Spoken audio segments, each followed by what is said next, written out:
आज सवाल इस बारे में है कि राजनीतिक पहलू को लेकर है कि आखिर पिछले कुछ वर्षों में राजभवन और राज्य सरकार के बीच जिस तरह से कटुता बढ़ रही है, जिस तरीके से खबरें आ रही है, क्या लोकतंत्र के लिए ये ठीक रहेगा? क्योंकि आमतौर पर सहमति से एक दूसरे से बातचीत करके ये सारी बातें हो सकती है। तो क्या अब इसके बाद ये बातचीत होगी? अदालत चाहती है कि इस पर बातचीत होनी चाहिए, इसके लिए उनका कहना है कि समय सीमा नहीं होनी चाहिए, लेकिन पिछला फैसला भी बाध्य है। इस पर हम चर्चा करेंगे। हमारे साथ में गुरु प्रकाश पासवान, भारतीय जनता पार्टी के प्रवक्ता जुड़ रहे हैं। एडवोकेट महिमा सिंह, कांग्रेस की प्रवक्ता इसमें शामिल हो रही है। सत्यपाल सिंह, पूर्व एएसजी, वो भी इस चर्चा में शामिल हो रहे हैं। अभिषेक अभिसार सिंह भी एडवोकेट है, वो भी इस चर्चा में शामिल होंगे। और आशुतोष श्रीवास्तव एडवोकेट, वो भी इस चर्चा में शामिल होंगे। गुरु प्रकाश पासवान, पुराना फैसला अभी भी बाकी है, यानी वो अभी भी लागू है। क्या केंद्र सरकार जो राय दी गई है प्रेसिडेंशियल रेफरेंस पर, उसके बारे में क्या दोबारा अदालत में जाएगी? क्योंकि मामला अभी भी वही है कि समय सीमा लागू है, ये भी माना जा रहा है। तो क्या इसको लेकर बात होगी? और दूसरा सवाल यह भी है कि अभी भी हम देख सकते हैं कि 33 बिल अभी भी पेंडिंग है। उसमें 19 पश्चिम बंगाल में है, 10 कर्नाटक में है, 3 तेलंगाना में है और 1 केरल में। यानी सभी जो विपक्षी पार्टियों वाली राज्य सरकारें हैं, वहीं पर यह बिल पेंडिंग यहां पर नजर आते हैं। साहिल जी, आपने बहुत ही विस्तृत तरीके से पूरे मामले की जानकारी दी है। कितने प्रश्न आए थे, प्रेसिडेंशियल रेफरेंस का क्या हुआ, कोर्ट का क्या जवाब था। लेकिन मुझे नहीं लगता है कि कॉन्स्टिट्यूशन बेंच, और कॉन्स्टिट्यूशन बेंच का महत्व होता है 5 सीनियर मोस्ट जजेस के द्वारा इस निर्णय को दिया गया है। अब इस 5 में 3 कौन थे? एक वर्तमान चीफ जस्टिस थे, एक अगले चीफ जस्टिस थे और एक चीफ जस्टिस इन वेटिंग थे। तो मुझे लगता है कि 3 ऐसे वरिष्ठ जजों के द्वारा यह कह देना कि हमारे संविधान में सेपरेशन ऑफ पावर जो है वो वेल डिफाइंड है। एग्जीक्यूटिव का ये काम है, लेजिस्लेचर का ये काम है, जुडिशरी का ये काम है, और जुडिशरी बार बार एग्जीक्यूटिव में इसमें काम नहीं करेगी। तो विपक्षी सरकारों का जो ये आरोप है, ये निराधार है, बेबुनियाद है, और सर्वोच्च न्यायालय के इस निर्णय से ये सिद्ध होता दिखता है। अभी आपने कहा कि भाई कटुता बढ़ गई थी पिछले वर्षों से, मैं ऐसा नहीं मानता हूं। कटुता नहीं बढ़ी थी। कटुता 1-2 प्रांतों को छोड़ दीजिए आप, एक ही उदाहरण आता है तमिलनाडु का, उसके अलावा कोई ऐसा विचित्र उदाहरण हमारे सामने आता नहीं है। इस देश ने साहिल जी ऐसा भी देखा है कि सरकारों को बर्खास्त कर दिया गया, governments were dismissed without any reason. वो तो 356 की बात अलग है। अनुच्छेद 356 में सर एक प्रावधान है। वो तो बात ठीक है, उस पर भी सुप्रीम कोर्ट ने कई बार राज्यपालों को डांटा है, केंद्र सरकार को भी डांटा है कि इस तरीके से आप नहीं कर सकते। मैं दोबारा आता हूं गुरु प्रकाश जी आपके पास में। महिमा सिंह भी हमारे साथ में जुड़ी हुई है, उनके पास भी मुझे जाना है उसको लेकर। लेकिन उससे पहले जरा सत्यपाल जैन जी से पूछ लेते हैं, वो एएसजी है। क्या हम मानकर चले ये प्रेसिडेंशियल रेफरेंस है, ये सिर्फ राय है आज की स्थिति में, या जो पुराना फैसला था सुप्रीम कोर्ट का जिसके तहत समय सीमा लगाई गई थी, वो समय सीमा अभी भी बाध्य है या इसे बदलना पड़ेगा? देखिए, सर्वोच्च न्यायालय का निर्णय आने के बाद जो सर्वोच्च न्यायालय के वर्तमान में सबसे वरिष्ठ 5 जज हैं, जिसे हम संविधान खंडपीठ बोलते हैं, उसका जो निर्णय आया है, भले ही वो राष्ट्रपति ने जो उनसे राय मांगी थी उसकी राय के जवाब में उन्होंने कहा है, लेकिन इस 5 जजेस की खंडपीठ के निर्णय के बाद अगर कोई निर्णय इससे पहले जो इसके विपरीत है वो अर्थहीन हो जाता है, महत्वहीन हो जाता है। इसलिए इस निर्णय के आने के बाद जो पहले वाला निर्णय था कि 3 महीने में मान लिया जाएगा, करना पड़ेगा, वो सारा का सारा अब अर्थहीन और महत्वहीन हो जाता है। ये संविधान की ये निर्णय माना जाएगा या राय मानी जाएगी? ये राय है या निर्णय है, वो एकेडमिक बहस हो सकती है, लेकिन कानून में संविधान की जो 5 जजों ने व्याख्या की है वही कानून आगे से कानून माना जाएगा। और इसलिए मैंने कहा, फिर दोहराता हूं, पहले 2 जजेस का, 3 जजेस का कोई भी निर्णय जो है वो निरस्त माना जाएगा। दूसरा, भारत की कानूनी इतिहास में एक बहुत बड़ी परंपरा है और एक पूरी ज्ञान की बात है।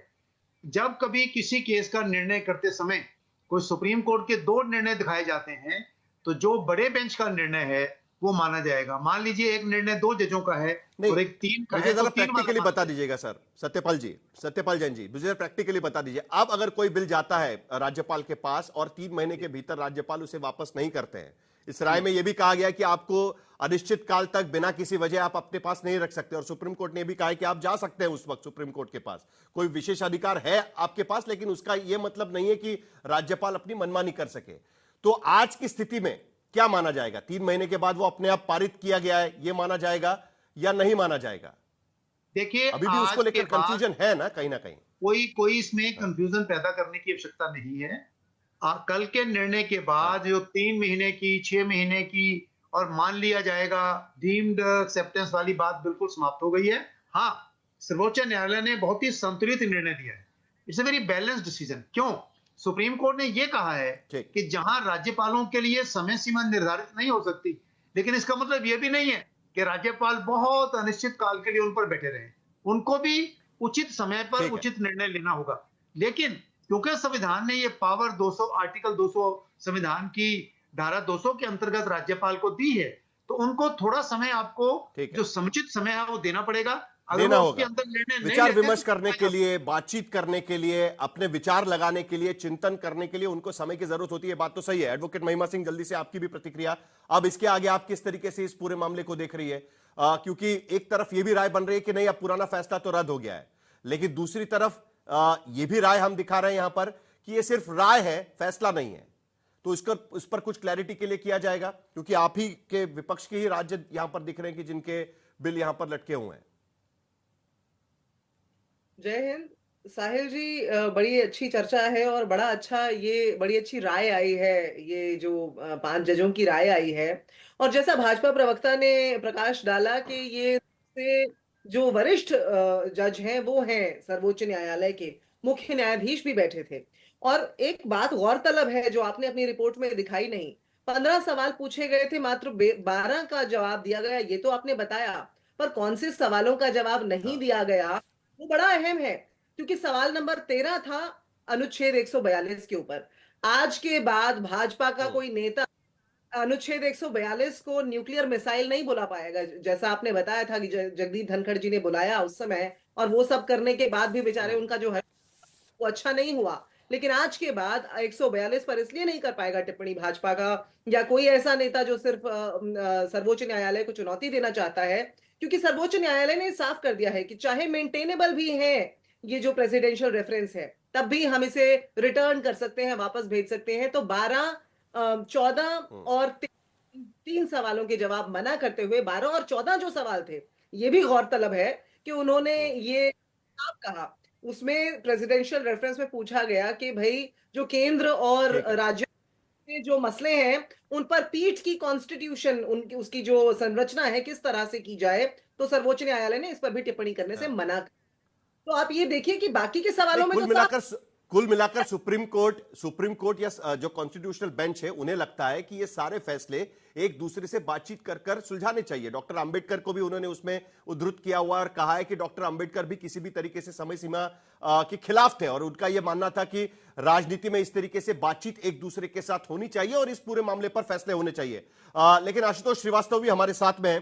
आशुतोष जी, क्या आपको लगता है कि इसके बाद कम से कम सुप्रीम कोर्ट ने जो राय रखी है, इसके बाद कम से कम इस तरीके के डेडलॉक नजर नहीं आएंगे, या अब भी इसमें राजनीति नजर आएगी?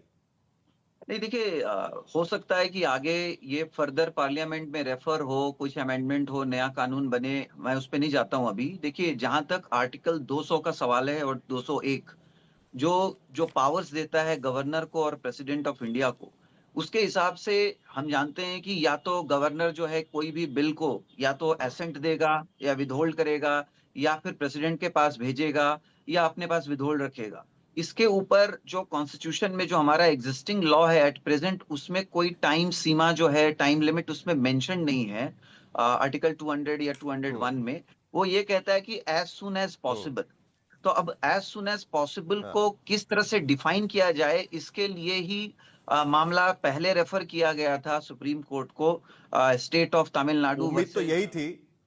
माफ करिए, आज दो बड़ी खबरें इस शो में आई, इसके लिए हम इस पर ज्यादा चर्चा नहीं कर पाए, लेकिन उम्मीद तो सुप्रीम कोर्ट की इस राय से यही नजर आ रही है, कॉन्स्टिट्यूशनल बेंच की राय से यही नजर आ रही है कि डेमोक्रेसी में, जमहूरियत में कहीं ना कहीं एक दूसरे से बातचीत होनी चाहिए और उसी के आधार पर जल्द से जल्द फैसले लिए जा सकते हैं। हो सकता है कि राज्यपाल किसी फैसले से संतुष्ट ना हो और उन्हें लगे कि उसमें कुछ बदलाव होने चाहिए, लेकिन उसको लेकर बातचीत भी कहीं ना कहीं जरूरी है।